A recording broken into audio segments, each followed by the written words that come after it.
Hello, hello, hello, friends. I think I'm live. It says that I am. Let me know in the chat if you can hear me okay. Make sure we've got all the technical things working. It's going to be hard to follow the chat from last night with Chris, the comeback. No, not the comeback. Baseball card collector, investor, dealer. I'm tired, guys. I'm tired. It was awesome having Chris on, especially considering he's in Europe and he got on at 3 a.m. to do that. So thank you again to Chris. We're following up Chris with Brad, the comeback card pretender, investor, maybe, sort of. Does he still buy cards? We don't know. Anyway, before I bring Brad out, I need to announce. So I just got a dog a couple weeks ago, and she's been keeping me up. Great dog, but I'm learning how to manage kind of family, dog life, and all of that. So bear with me. There might be some low points, low expectations tonight. Brad, I talked to Brad before we came on. He doesn't have anything amazing to talk about, although we will delve a little bit into his dating life. We'll kickstart it with that, and then we'll kind of move into wherever it goes, and we'll be counting on the chat. So feel free to throw in whatever kind of topics, questions that you've got, and we'll do our best. All right, let me bring him out. The guy that maybe had a date recently and decided to record it. Brad, the comeback card pretender. Oh, sorry. New Hinge match. This one is hot. This one is hot. Andy with an IE. Okay. What's up, man? What you doing? I feel like, though, you're in Los Angeles. It should be like shooting fish in a barrel. Like, I mean, like, you're not in like small town, where there's one pretty girl. I mean, like, it's not like Footloose where they don't have dances or what. Like. You're in kind of the Mecca. You're in one of the Meccas anyway. I would say it is the Mecca because there's a running joke that all the prom kings and prom queens move to LA to try and act, and most of them fail. But it's pretty good here, man. I mean, I lived in Miami. I was going to say, I would argue Miami just for the international flavor, the internationalness of it. If you like Latin, Miami's the place to go. And girl or guy, depends on what you want.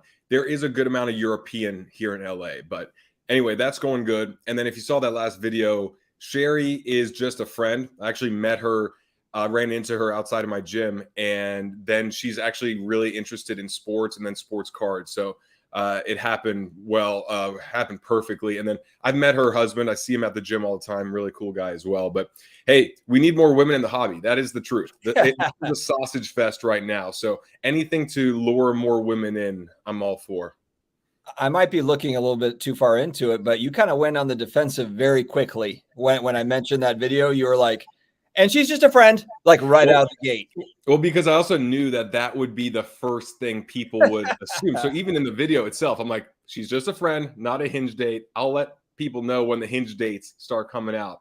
I see LTs in the comment section. I actually have my cupcakes that I'm going to eat later. So why don't you just talk about nothing for a second? Well, actually, I was just thinking, like, brainstorming while you were saying that. And I was thinking, Brad, to take your channel to the next level, think about this. Well, go ahead, show off whatever sweets you've got, and then I'll share.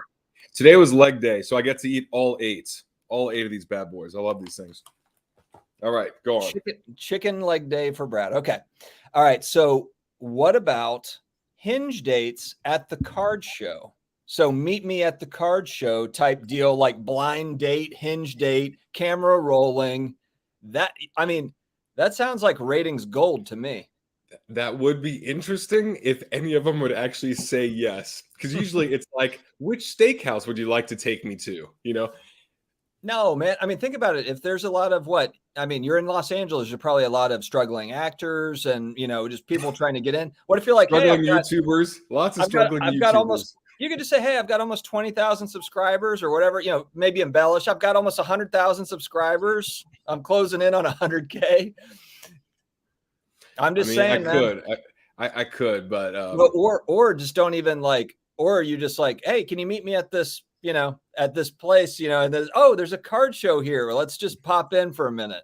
So here's the plan. You find the card shops locally that also have like a little restaurant next door, and then it'll be like, I'll meet you here at the restaurant, and then we just casually make it over to the card show, but I just happen to have my camera on me. You mind being on camera? You'll be famous, right? That's what they say here in LA. You'll be famous.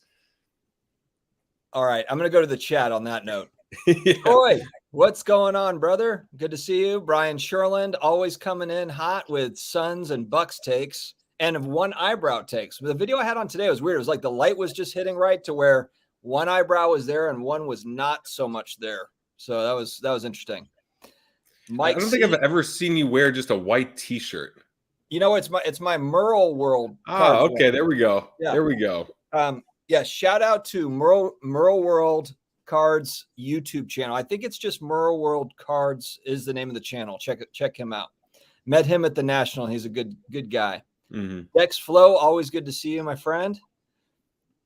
Chris K, another Thursday. David Hunter, the guy that keeps Brad's newsletter going, the guy that really does all the work. I don't know how you pulled that off, but I keep asking David to do more, and he's like so good at just giving more and more insight. So, and the newsletter came out today. Again, that is mostly David. I contributed very little, so thank you, David, once again. David's like, why do I have to edit your videos too now? I'm not getting paid anything. Can you just host the videos as well, David? Can you just take over? It's just you. It's just David standing there with like you talking, like you doing the audio part. Talatiga, good to see you.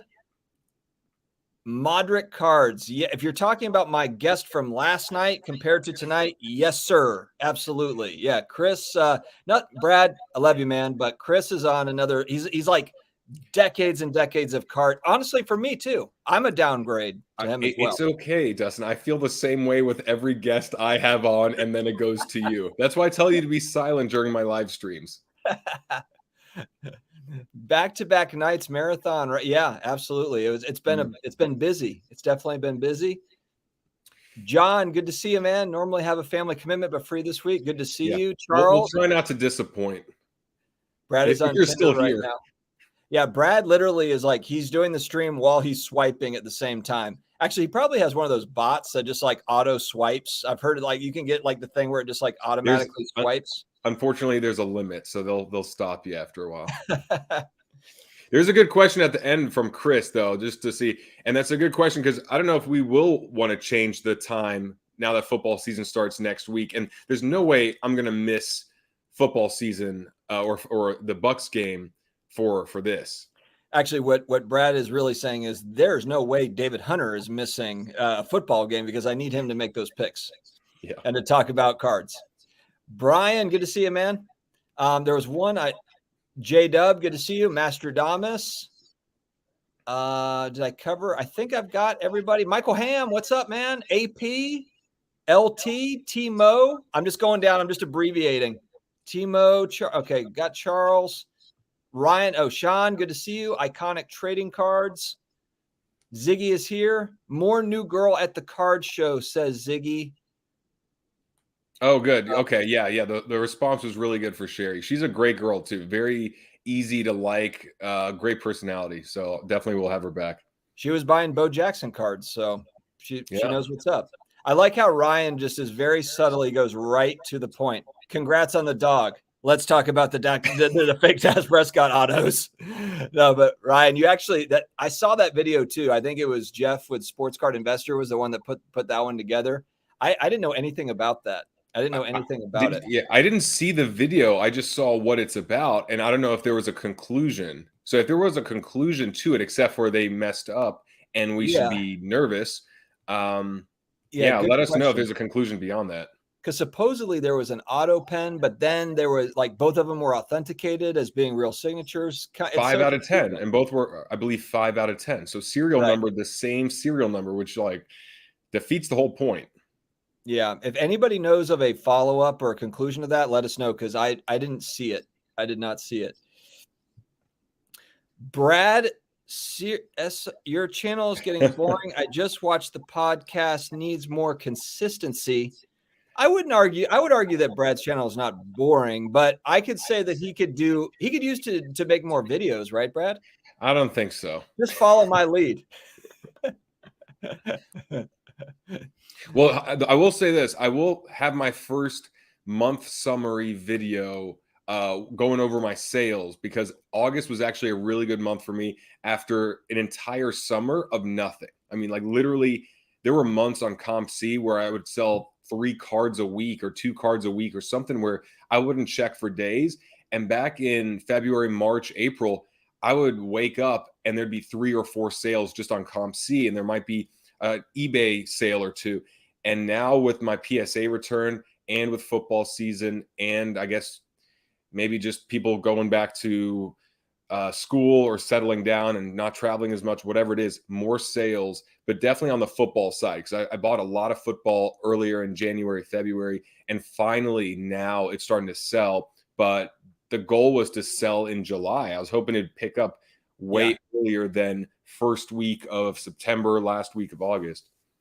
Yeah, question on that. So as far as selling for gains, were you getting good gains on what you wanted to sell, or was it more like, hey, I just want to move this stuff and I'm just going to take less, less of a gain maybe, or even losses? Did you take losses to make it happen? So I made some great gains on the PSA return, and that's because a lot of the cards I bought from the PSA return, I bought those cards in March or April of 2020, and a lot of those cards were off of Beckett Marketplace, which prices had not been updated in 2020. So we're talking about 2019 prices of cards that weren't even desirable that I then bought. So, I mean, I sold a couple of the Kobe Crusades for over $600.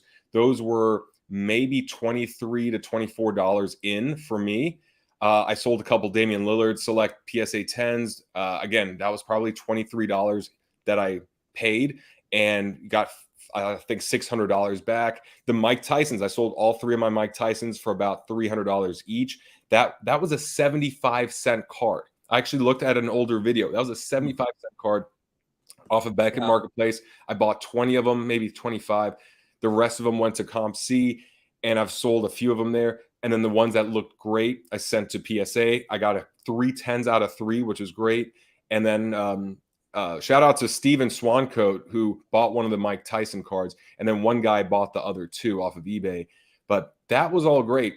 Football, very little profit, because I bought at a great time, which was January, February, when football was totally forgotten about. I bought I'm looking at the prices, and it made perfect sense. It was great. Yet the prices went up nearing the draft, and then draft time, it was at its peak for the year, and then it just trickled down. And then now a lot of the prices are right where it's at January, February.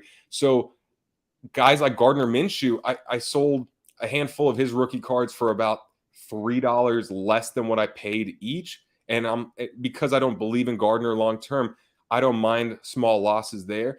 And then there are guys like Patrick Mahomes, who I bought 8 of his PSA 8s, that they're all still listed.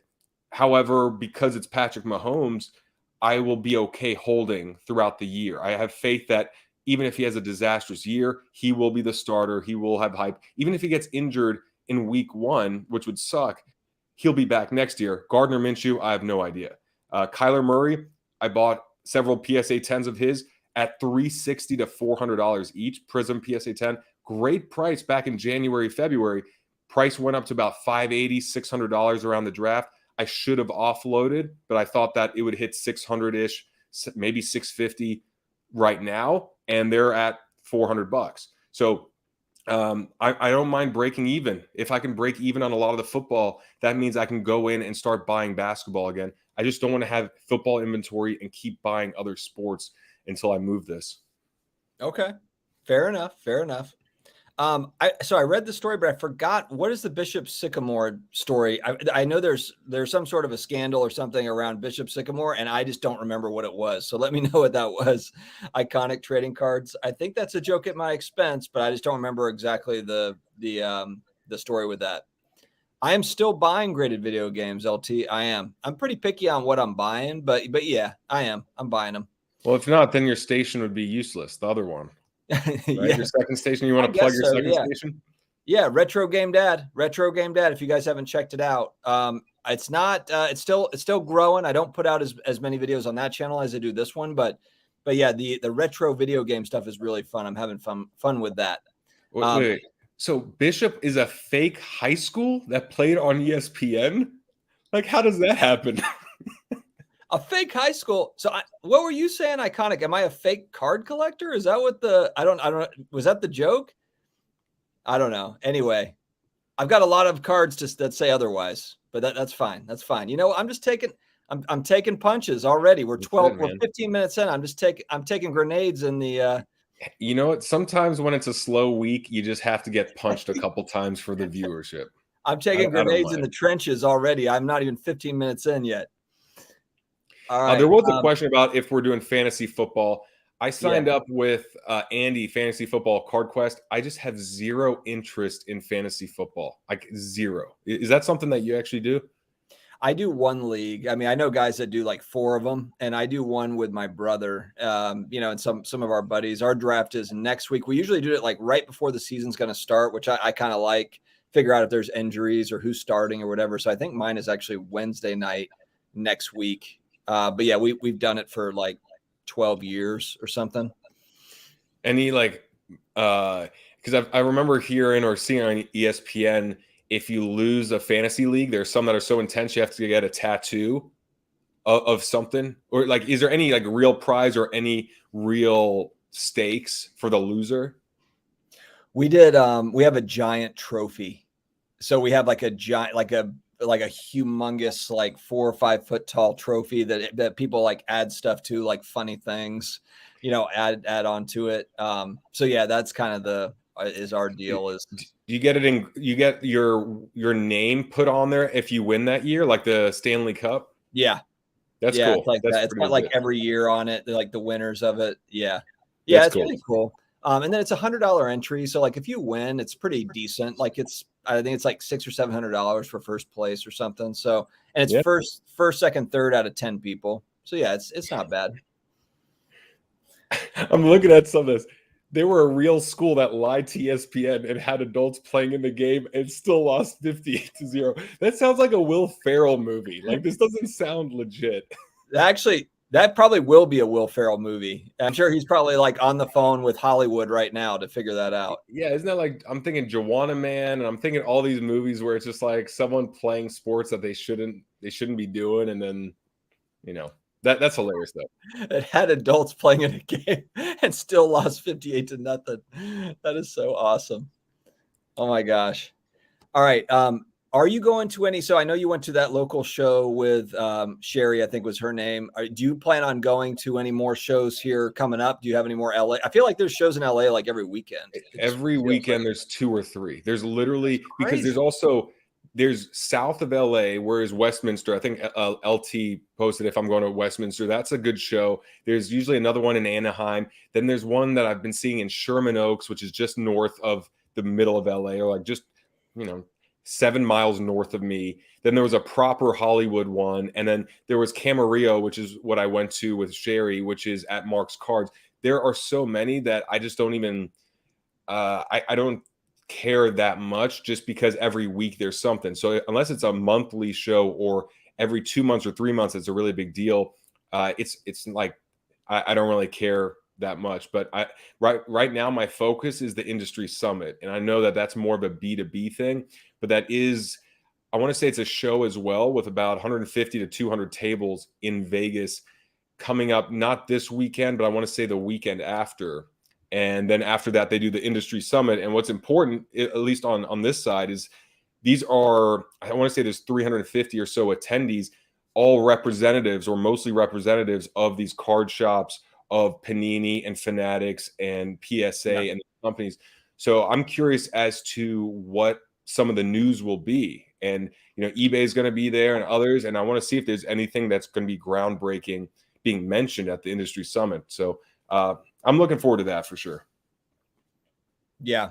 I saw on an article that there is something. So there was a report that was done that in 2027, and it's like a market research company that came out that Now, the thing that kind of threw me a little bit on this was it said sports trading cards are expected to be a $98 billion a year industry in 2027. So we're talking like 6 years, right? The thing that's odd about that though is like, sports cards fall under the sports memorabilia bucket. So like a lot of people, they just call like sports cards, that's sports memorabilia. That's all like in the same world as signed jerseys and bats and helmets and all that stuff. But this specifically said trading cards. So I wonder if that was like a misprint, or if that was like misstated, because if it's only sports cards and that's, sports trading cards is what it says. To give an idea, I mean, like pre-pandemic, this was like a $1 to $2 billion a year deal. And then like during the pandemic, we heard things like 5 to 10 billion without anyone really knowing. 100 billion though. I mean, in 5 years, like, I mean, that's a big difference. I mean, that's dramatically different. Well, my question is, what is it right now? And the other thing that popped in my mind was, does this include NFTs or things that could kind of cross over where memorabilia, there, you draw a Venn diagram and you see some commonalities. It's not the same thing, but there's definitely some similarities. Same thing with NFTs, especially if Fanatics ties the two together. So I just wonder what it includes. Regardless, like, man, 98 billion, that's insane. That's insane. Even if it does include memorabilia, right? Right. I mean, that's incredible, because that means there's got to be many cards worth tens of millions of dollars. Because 98 billion is just so absurd. I mean, because look, if you're saying it's $2 billion pre-pandemic, we're talking about almost 50 times bigger. And prices have not been not 50 times more expensive than pre-pandemic. They might be 10 times more or so, but 50 times. I mean, and obviously there's more industries, there's more platforms, there's more money in other ways. But if you're comparing 2 to 98, we're talking about 50 times growth in what, like 7 years, 8 years max. Yeah, I think the big assumption there is just that it's I mean, you have to believe at that level. And I think David makes a good point here. It's like, yeah, it's market research trying to project it out. It's speculation, and I don't know exactly how these market research companies come to that number. I don't know what that looks like. But the assumption has to be that it's mainstream, that like it's like every kid on the like kind of like it was in 1990, like every boy in school is collecting them, and I mean it's like that. But then you also, I think the main difference though would be that in 1990 you didn't necessarily have $5 million cards. You didn't have people spending $2 million on a Kobe signed jersey or whatever it is. Whereas maybe you have that element of it as well. It would have to be. I mean, that's the only way you could get to those numbers. Well, the other thing too is in 2027, every country around the world that wants to be interested in sports cards and have the resources should have them.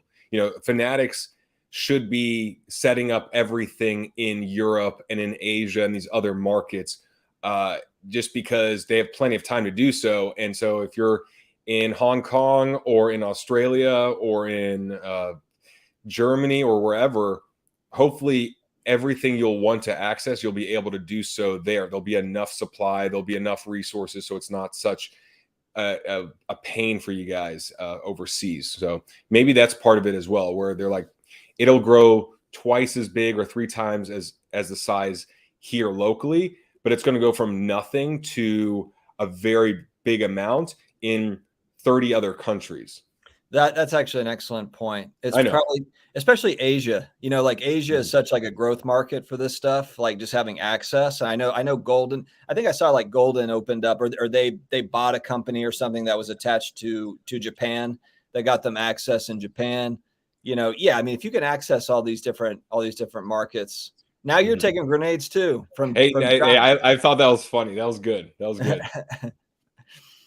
And it depends, the bathroom and the cake. It depends. If I eat the cake, then the bathroom comes right after. If I haven't had the cake yet, then, the order switches. But anyway. Yeah, well, that's what's kind of funny about that sort of talk of like $100 billion in 2027. There's also the other side where it's like, no, like the economy's tanking. The economy's going to tank in a couple of years. They're going to, inflation and interest rates are going to rise and all this stuff. It's like, it's completely the counter argument to that, to that growth. Well, I got one. The U.S. government's just going to print so much money that $98 billion in 2027 is just the exact same thing as $2 billion now. That could be. That's a solid point, actually. that could be. Brad, there was a question. Go on. All right. Well, we'll start here, and then we'll go back to what you saw. Can you guys please share your thoughts on Kawhi Leonard? What are your thoughts on his rookie cards right now? For me, that's what I was actually looking up right now. Okay, yeah, it's funny because Kawhi, I mean, if you think back, what was it? It was only a year and a half ago, 2 years ago, this guy was on top of the world winning a championship with the Raptors, and now he is completely the forgotten man. Like, I mean, like, he's won 2 championships with 2 different teams. He's still a very good player. He's still young. I think he's only, what, 31, 32 maybe? Yeah, I'd look it up. Let me see. I think he's only But 31. Either way, yeah, I got 30. 30. He's 30. Is it 30 or 30? Yeah, it says 30. Yeah, I got 30 on this about, Google search about. But either way, 30, 31. 30, 31. So there you go. I don't know. It's like, and everybody will say, like, he doesn't have good personality. He doesn't get hobby love. I don't know what, I think that's one of the hard predictors of kind of this market in particular. It's like there's no sure things. Kawhi Leonard is like a very good example of that. He's a future Hall of Famer. He's won multiple championships, and for whatever reason, his cards don't necessarily always reflect that. But I like him as a player. I don't own any of his rookie cards, and I'm not really but only just because there's so many other things I'm focused on. So it's just like, not that I don't like him, I'm just focused on other things. What are you thinking, Brad? Well, I have his Prism PSA 10 pulled up. So can you share the screen for me? Let me see here. Or let me do this. Share screen. And I mean, for me, it always starts with the chart just because I always want to see where it currently is at. So obviously this was August last year. This is absurd. $6,200 was the highest sale for his PSA 10. And then the last bubble, $38.99 mid-February. Then it dropped down to as low as $800. That was the low about a month and a half ago, July 19th. And then it kind of went up, kind of went down. And now the last sale's at $1,000. But, to me, it's always a matter of, okay, if I look at the chart, what's the upside versus the downside? Do I feel like it could ever go down to $400, $500 based on the sports card market as well as based on his legacy? I'm also looking at the pop numbers because I feel like that's what kind of screwed me over with the Kyler Murrays and all the others, where Kyler Murray's Prism PSA 10 literally doubled in pop since I bought him. But this is at 1126. How much has that grown and how much will it grow? To me, I'm like, I think it's fine. You're not going to get the flash factor, but you're going to get championships. He will be slept on. So that could be a good thing where people forget about him. And then all of a sudden the Clippers win 7 in a row. They win 12 of the last 14. And then because everyone flocks to the exciting guys first, there could be more opportunity for Kawhi for his prices to stay kind of soft. And then people go, oh my God, the Clippers are doing really well. And now I'll get in on Kawhi. And so I like it in terms of low price. Pop should be pretty low. The PSA 10 shouldn't go through the roof. He will be slept on. So maybe his cards won't start going up in price like crazy before the start of the year. Maybe it'll only be Trey and Luka and Zion and some of the more exciting guys. But, worst case scenario, he's probably out for the year with an injury that he gets day one. And you still have a, 2-time champion, right? 2-time champion. That's going to be, that'll be 32 and could probably play till 36, 38, whatever. Fair enough. Yeah. This is kind of fun. I mean, but load management seems like it's kind of the norm now in the NBA. I understand the personality part, although I think he's got a hilarious laugh. But I mean, he's laughed before. Yeah, his laugh is, well, you know what I'm talking about. It's awesome. But yeah, no, but the load management thing, I just feel like every guy does that now, or most of them do anyway, the vets. Yeah. Where there was one here I wanted to grab. It's funny though, in football, so like Justin Herbert is like red hot. His cards are red hot, and he's also very introverted.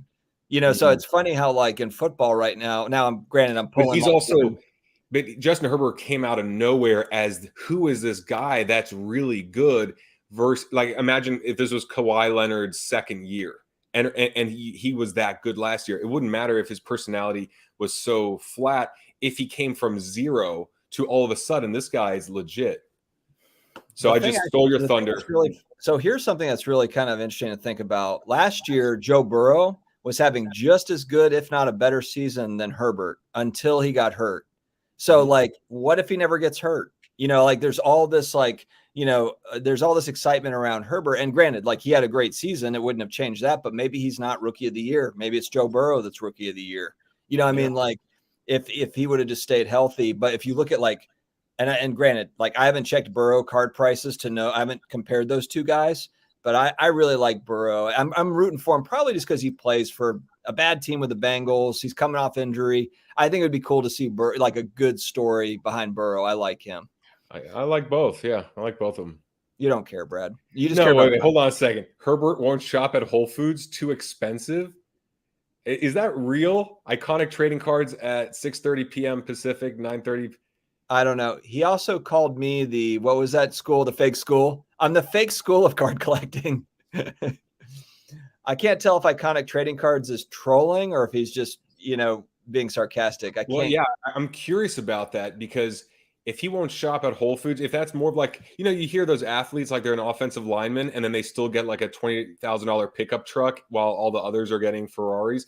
The difference is that if you're not buying the nicest food, that could be affecting your brain and body and all that stuff. And when you think of LeBron spends $1 million a year on his body, and I think Tom Brady, I wouldn't be surprised if he spends similar. It's like, I don't want you eating garbage when that actually affects your performance.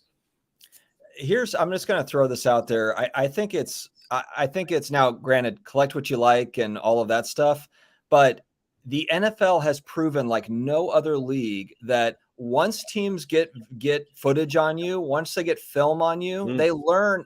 Defenses adapt.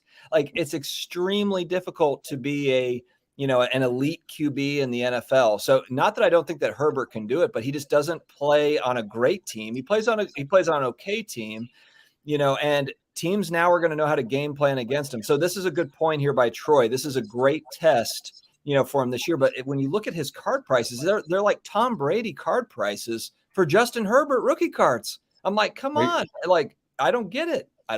Because I think people get caught up in the what if of like romanticizing this could be the breakout without looking at opportunity cost and the fact that, that makes sense. And it's nice to invest in someone that could have a monster year when their card is a low price and it's in line with what they've actually accomplished. But when you're at the status of Aaron Rodgers and some of the others who could also win MVP and take their team deep in the playoffs, and they've already done it in the past, then why would you do that? Also, like you mentioned, sophomore slump. It's called a sophomore slump for a reason because many times they are riding the confidence from the freshman year and they're not accounting for the fact that everyone else has gotten smarter and maybe they're just not over preparing the way they did before. Maybe they're not as humble, maybe whatever, or just maybe the defenses or the other teams have just gotten better and they haven't been able to see what the defenses now can do to their offense and then adjust on their own. So that's why I kind of like Lamar Jackson. I bought his cards after, not the MVP year, but after last season. I thought, okay, it was kind of a down year, but I like the fact when someone goes from MVP to a down year, kind of like Baker Mayfield before this year or before last year. I like it because I also think, I wonder if there's a chip on your shoulder. You've seen what it's like to succeed and be the rookie of the year or MVP or someone successful. And then you've seen what it's like to lose or get injured or be banged up and forgotten about. Now I want to see if you'll respond. So I kind of like that. I've seen you at your high, you're coming off a low. Now let's see if, now that your prices are soft, if you'll be able to rebound. Well, here's what I'm going to do. From October 1st to November 1st in the football season, there's going to be specific teams that have very good QBs. Let's use the Bengals as an example. Not a great team, but they've got a number one draft pick, Joe Burrow. Let's just use him as an example. If the Bengals are 0-6 or whatever, let's just say that they've started off horribly, there is going to be a call for, Burrow's never going to get over his injury. Burrow stinks. They need to replace him. And I'm using him as an example, not a great example because he's a number 1 overall pick. It's like Baker Mayfield. Baker Mayfield will get like 4 years to get it together because he was a number 1 overall pick. They'll give him time. But the point is, whether that's Dak Prescott with his arm or whether it's, whoever that QB is, Jalen Hurts in Philadelphia, he starts out slow over the first 4 or 5 weeks. Yeah, he stinks. They need to get rid of him. Anyway, that's where I want to see prices from October 1st to November 1st on those specific quarterbacks. That's what I'll be watching.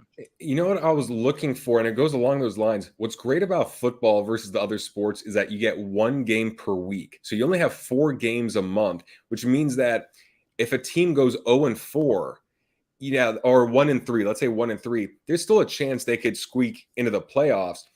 However, that's a lot of time for people to really dump those cards and go overboard. But then they could be 4-6 and then 8-8 or 9-7 and actually get in. So I like the fact that you can see these streaks that are 3-week and 4-week streaks. The statistic I was curious about, which I don't know where to find, and I don't know if you guys know where to find this.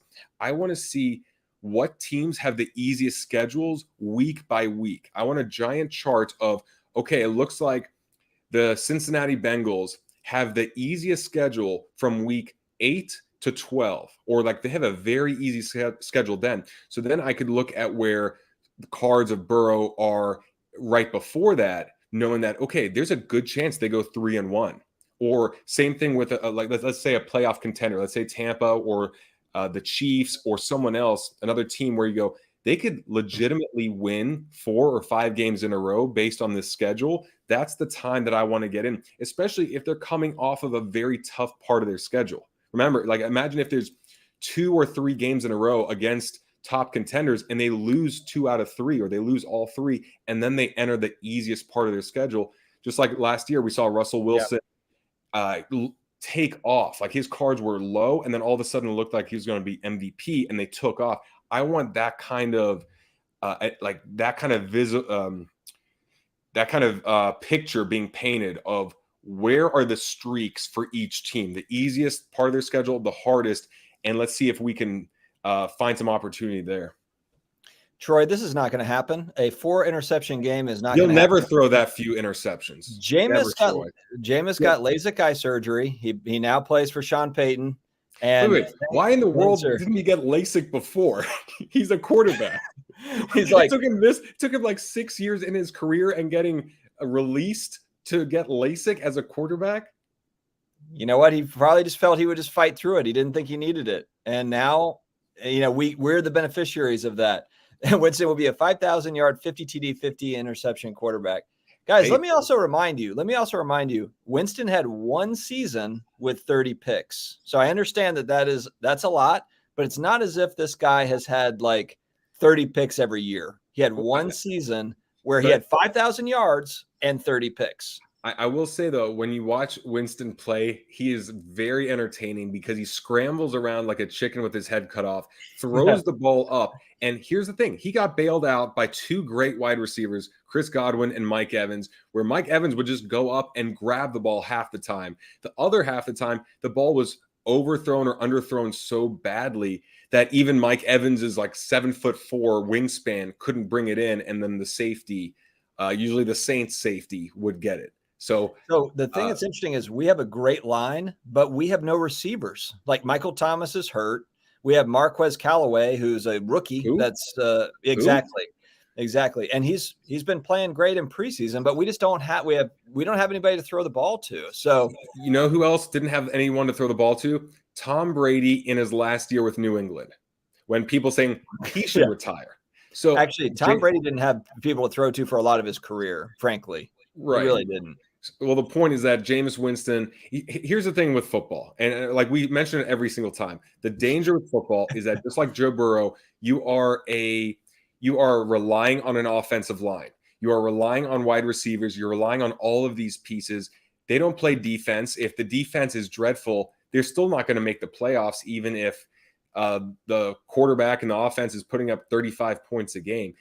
It's like, I don't know if there's a sport that you need to study the complementary pieces more than football, just because even the best quarterback cannot throw the ball to themselves. They cannot run the ball when they're getting getting rushed by 3 linemen.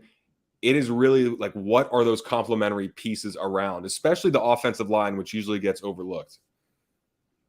I'm going to love to come back here every week. Not to say the Saints are going to go 17-0, but I haven't heard one person give Jameis Winston a chance. So this is going to be a fun football year, because it's either going to be I jump on here and I've got, I get to say like, told you so, or I get to hear from 100 people that they were right. So is the LASIK going to help him stop fumbling too, says John at 639. Okay, so Brady had Randy Moss for a few years, granted. And not Randy at his prime. Randy, like, on the way down. He was good, but he wasn't Randy from Minnesota. I mean, let's be real. Randy Moss, obviously Hall of Fame, or one of the best of all time, but he didn't have – it's not like Brady had him for like 12 years or something. And, it's like, no. And when you say don't give Jameis a chance, what do you mean? He has like 6 years.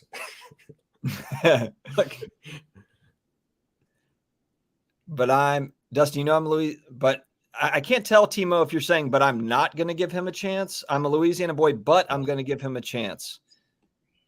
I think you're saying you're going to give him a chance. Yeah, man. Let's do it. I think that's English. Yes.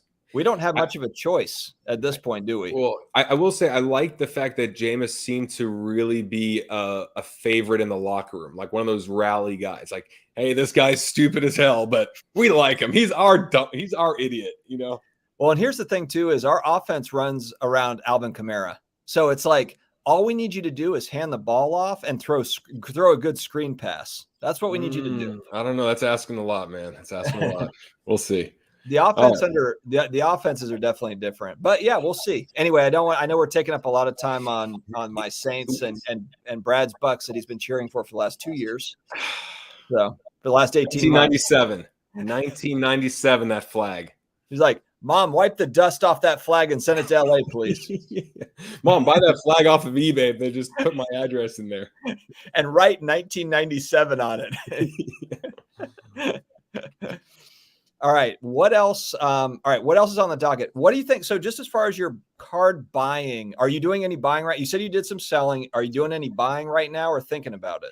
See, I want to buy. It's overwhelming how much inventory I still have on CompC, on Star Stock, here in person.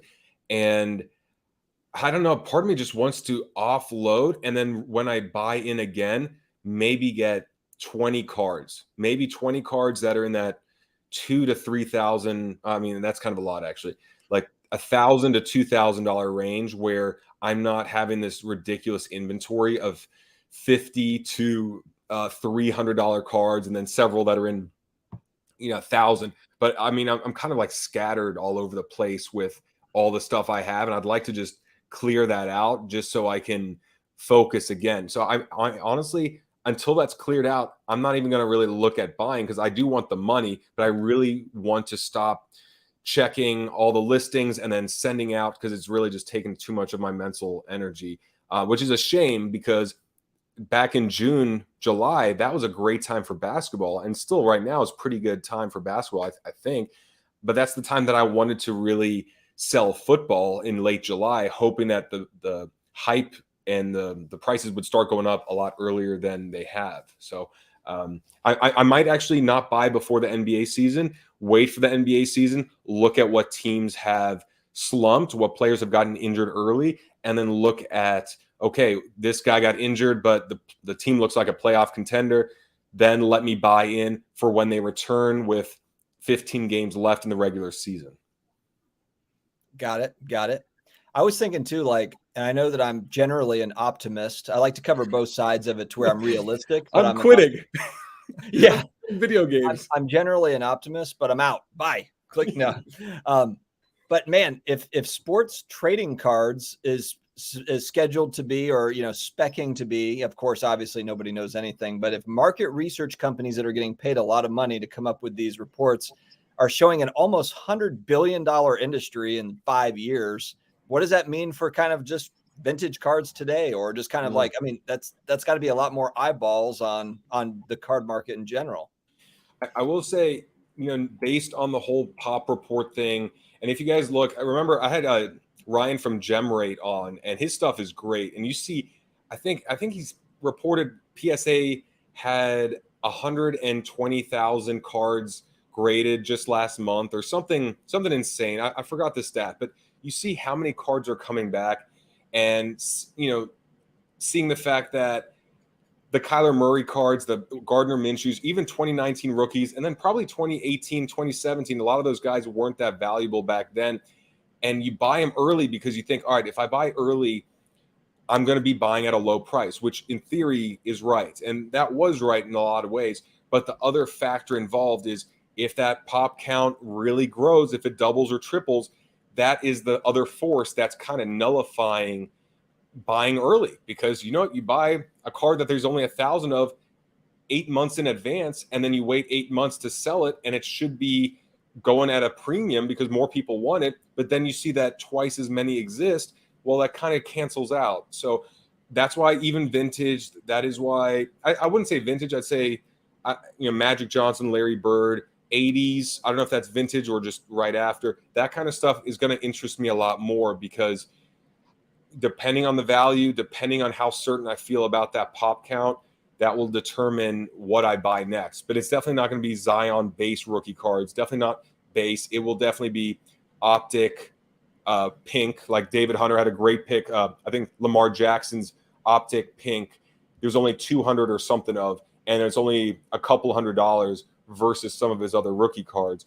Same thing. Definitely, how filled out is that pop count in my mind? How confident am I in that? And then including vintage and some of the 90s guys. Interesting. I was going to add something to that, and I completely forgot what I was going to say. Dang it. You're speechless at my perfect argument. Oh, I know what I was going to say. So there was part of some new news on Fanatics was kind of like speculating that they want to be a one-stop shop, like period, like buy the card, insure the card, grade the card, sell the card. And I guess the big kind of like what if is, are they planning to buy platforms? Are they planning to buy grading companies? Are they planning to buy insurance companies? Or is that all part of like they're going to build it out themselves? Because technically, I mean, they've got time before all these licenses go into effect. I mean, what they do over the next few years is going to be followed. Obviously, we're all going to be following it because that's all going to lead up to what their agenda, kind of how it all goes. So that interests me a lot, because we're also focused on PSA and BGS and SGC. Well, what if there's some real big disruption that comes? What if and whether it be Fanatics or somebody else, like we just don't know what that's going to look like. I mean, if we've seen one thing or known one thing in the last 18 months or so since I've been back in, is change is the only constant. And I think Buddha said that, but it's not only change, it's insane change. It's like, holy crap, this changes everything. PSA shut down, Fanatics take over, all this stuff. So there's so many unknowns that, and we're talking about 4 years, 5 years from now. I mean, Fanatics could own PSA. They could have partnerships with ESPN. Their resources, I think, is beyond anything that has ever been in the hobby, based on what they're capable of and the money behind them. Yeah, so I'm not going to the industry summit coming up, but I do plan on going to the Mint Collective, which is a show that's coming up January 28th through the 30th. That's in Vegas, and it's going to be put on. It's going to be at MGM, where I think UFC owns that building, and Dana White is going to be speaking there, and I think he's a keynote or something. But it's put on by IMG Academy, Iconic Trading Cards, along with Collectible, the fractional share company.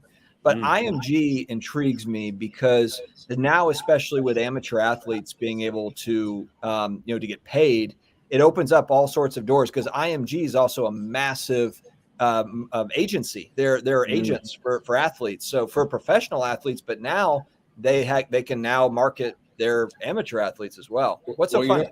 It's funny you mention that, because shout out to Kevin Trost. Kevin is the co-owner of Cards and Coffee in Utah, and I met him at the National, and his business, and he actually has an agency for collegiate athletes as well. And it's, to help athletes make money and, you know, build a little nest egg or a brand or whatever during those prime years when they're in college, and they might be the biggest star they're ever going to be. They're, you know, there might be Johnny Manziel, where you're at your peak senior year of college, and then after that, it's just downhill.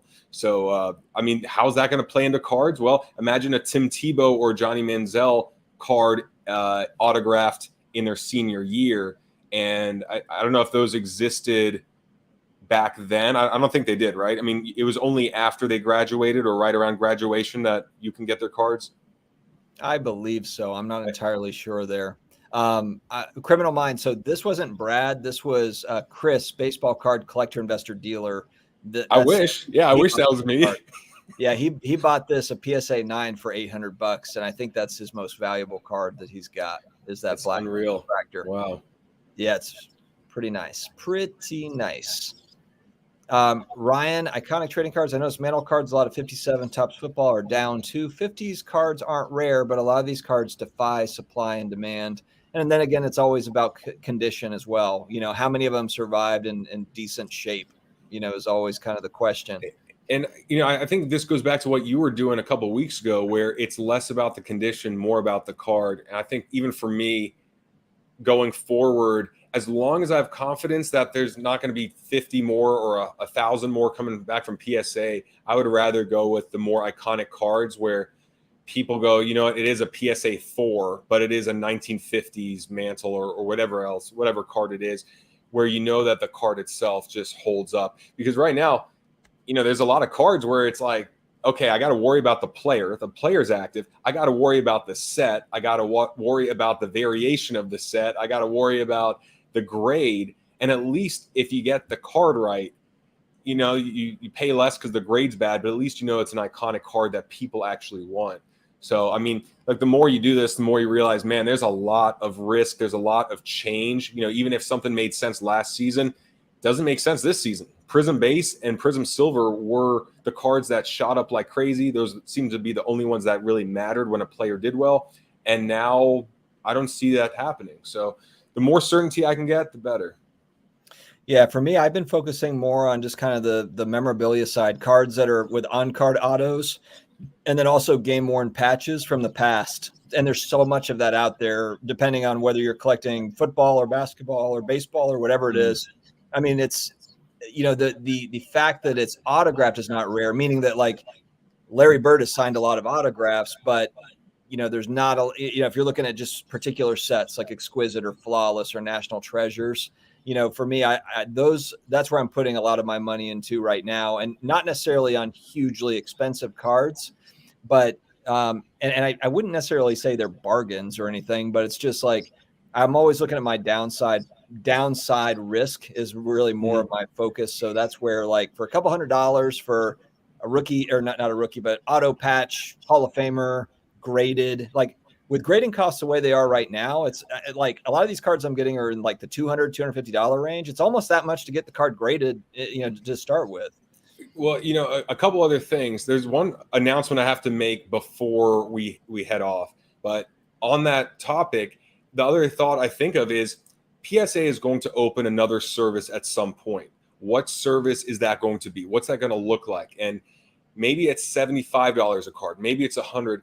But the point is, I would be thinking, what raw cards are people selling now because it doesn't make sense to grade at the current cost? However, if they're going in this tiered approach where they open up new services that are slightly more affordable, slightly longer, all the way till the point where they're at their most economic service, well, what raw cards are out there that people are selling now because they don't have that vision or that patience for whenever PSA opens that next tier up? So maybe it is raw cards that are in great shape that are around $75 to $150 raw.